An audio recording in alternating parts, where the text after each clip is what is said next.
ফিলিস্তিনের অবরুদ্ধ গাজার ভূখণ্ডে আটক থাকা আরও ৬ বন্দীর মরদেহ উদ্ধার করেছে ইসরায়েল। গাজার দক্ষিণাঞ্চলে খান ইউনিস থেকে ইসরায়েলের সামরিক বাহিনী তাদের মরদেহ উদ্ধার করে।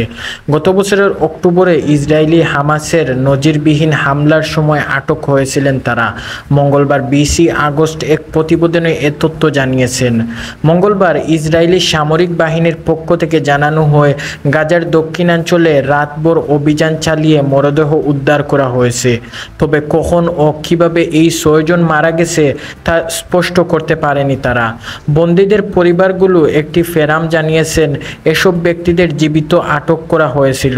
হামাস বলছে ইসরায়েলি বিমান হামলার বন্দীদের কয়েকজন নিহত ও আহত হয়েছেন।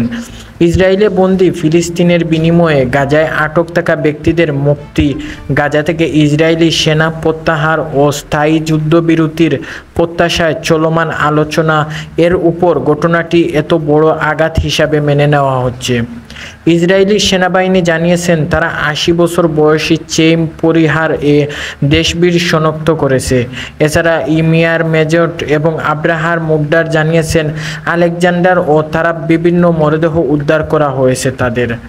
এক বিবৃতিতে তিনি বলেন, সব বন্দীদের জীবিত ও মৃত ফেরত আনতে ইসরায়েলি সব ধরনের প্রচেষ্টা অব্যাহত রাখবে।